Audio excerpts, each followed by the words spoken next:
Civic, लेकिन जो civics test है उसमें चेंजेस ये हुई हैं। इससे पहले 100 क्वेश्चन की तैयारी थी, अब 128 क्वेश्चन की तैयारी है।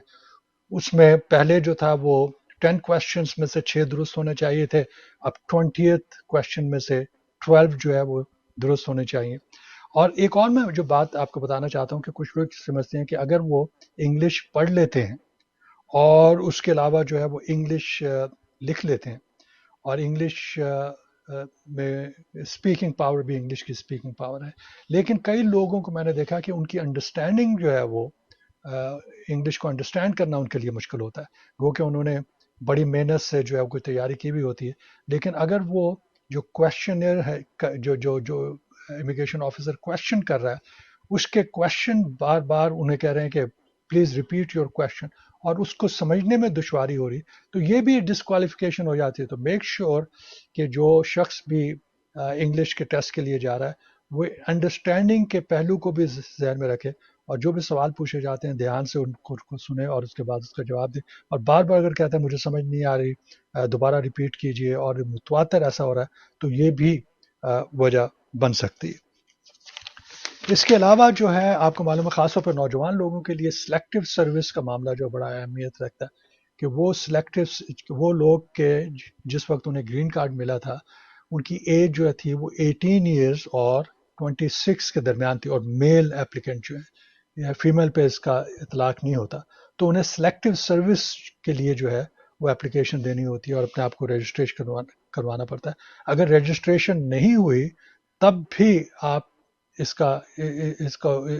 इसको हल कर सकते हैं, कुछ तरीक़ेकार उसके मौजूद हैं। लेकिन अगर ये फेलियर है और जानबूझ के विलफुल फेलियर है तो फिर मुश्किलात जो है वो खड़ी हो जाती हैं। इसके अलावा सिक्योरिटी के जो इश्यूज़ हैं और जो फ्रॉड के इश्यूज़ हैं, मिसाल के तौर पे अगर नेचुरलाइजेशन की एप्लीकेशन में जो है वो फ्रॉड मौजूद है। एक मिसाल ये हो सकती है कि जो इन एंड आउट की डेट्स हैं और जानबूझ के जो है उन्हें मैनिपुलेट करने की कोशिश की गई है और गलत इन्फॉर्मेशन दी गई, या मैरिज, अगर मैरिटल स्टेटस है उसे जो है उसके बारे में गलत इन्फॉर्मेशन दी गई है, तो ये भी एक बहुत बड़ा प्रॉब्लम हो सकता है। जिस तरह से मैंने आपको बताया कि सिक्योरिटी के इश्यूज हैं, किसी भी टेररिस्ट ऑर्गेनाइजेशंस के साथ अगर एसोसिएशंस हैं और पास्ट में है तो उसके बारे में जो मिस रिप्रेजेंटेशन जो प्रॉब्लम क्रिएट कर सकती है। अगर एस्पिनाज यानी किसी किस्म की इंफॉर्मेशन लेके किसी और मुल्क को, इस मुल्क की इंफॉर्मेशन, सेंसिटिव इंफॉर्मेशन, और उसको इस्तेमाल करने की कोशिश की गई है, और जिस तरह से मैंने आपको बताया कि जो शैम मैरिजेस हैं ग्रीन कार्ड हासिल करने के लिए मैरिजेस की गई थी, या क्राइम जो है उन क्राइम्स को छुपाने की कोशिश की गई, तो ये एक बहुत बड़ा रेड फ्लैग है। और जिस वक्त एप्लीकेशंस आती है तो आपको मालूम है कि एफबीआई जो है आजकल तो बहुत ही थॉरो किस्म की वो इंस्पेक्शन करते हैं और वेटिंग करते हैं और मेक श्योर करना चाहते हैं कि ये शख्स जो है इस मुल्क के लिए ख़तरा तो नहीं बन सकता। इसके लिए जैसा मैंने आपको शुरू में बताया कि और जो इस नए प्रोसेस में जो चीज़ें सामने आई हैं वो ये है कि जो नेबरहुड इन्वेस्टिगेशन है वो वेव की जा सकती है। ज़रूरी नहीं कि हर केस में नेबरहुड में जाके इन्वेस्टिगेशन की जाए, क्योंकि बहुत से लोग घबरा रहे हैं कि जनाब हमारे बारे में तो वो आके हमारे नेबर से मालूम करेंगे,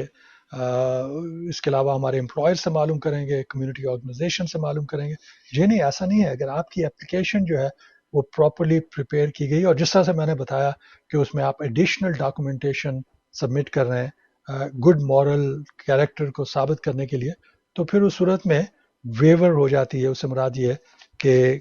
घर पे आके आपके नेबरहुड में कोई इन्वेस्टिगेशन वगैरह नहीं करेगा। तो ये बुनियादी बातें हैं जिसे आपको जहन में रखना पड़ता है। इसी प्रोग्राम के पहले हिस्से मैं आपको बताया कि किस तरीके से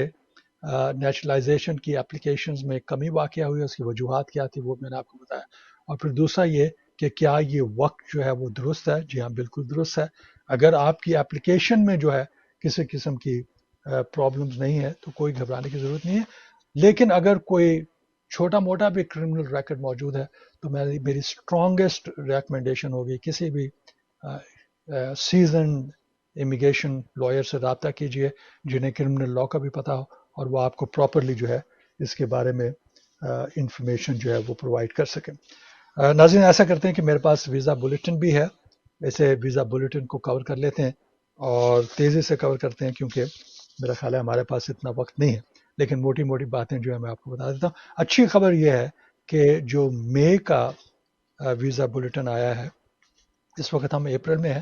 کیونکہ اپریل کا ویزا بلیٹن کا اطلاق ہوگا، لیکن نیکسٹ منتھ مئی کا ویزا بلیٹن آ چکا ہے، تو اس پہ بھی ہم نظر ڈال لیتے ہیں۔ اس میں بھی آپ دیکھیں گے کہ پروگرس ہے۔ تو مارچ اور اپریل میں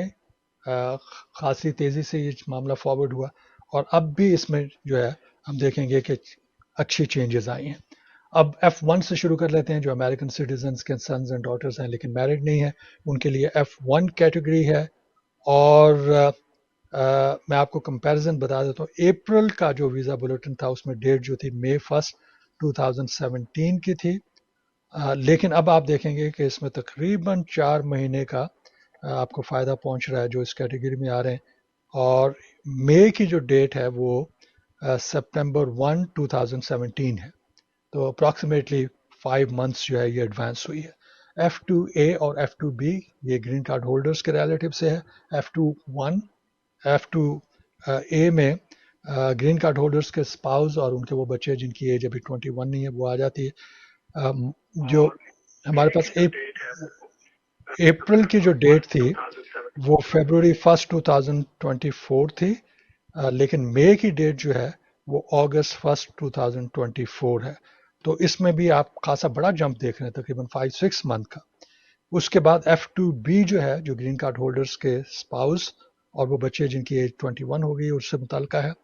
ہمارے پاس جو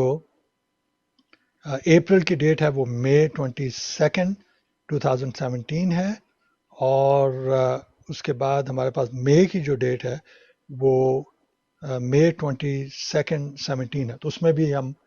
ڈیولپمنٹ دیکھ رہے ہیں، پروگرس ہوئی ہے۔ F3 کیٹیگری لاسٹ منتھ دسمبر 22 2011 تک پہنچی تھی، لیکن اب جو ہے یہ فیبروری 15 2012 تک پہنچی ہے، تو پھر آپ دیکھ رہے ہیں کہ اس میں بھی اچھی ڈیولپمنٹ ہے۔ اور F3 کا تعلق جو ہے وہ امریکن سٹیزنز کے سنز اینڈ ڈاٹرز جن کی میرج ہو چکی۔ F4 کیٹیگری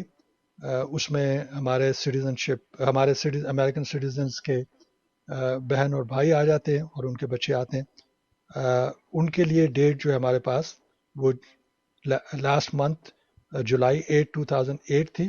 لیکن اب جو ہے وہ سپٹمبر 15 2008 ہے، تقریباً 1 مہینے کا اس میں ڈفرنس آیا ہے، تو یہ ڈیولپمنٹ جو ہے بڑی اچھی ڈیولپمنٹ۔ اوکے، اور امپلائمنٹ کیٹیگری میں بھی جو ہے وہ اچھی ڈیولپمنٹ ہوئی ہے۔ جلدی سے میں آپ کو بتا دیتا ہوں، کچھ کالرز ہیں انہیں بھی لے لیتے ہیں۔ جو فرسٹ کیٹیگری امپلائمنٹ کی ہے وہ کرنٹ ہے، سیکنڈ پریفرنس جو ہے وہ بھی کرنٹ ہے، تھرڈ پریفرنس جو ہے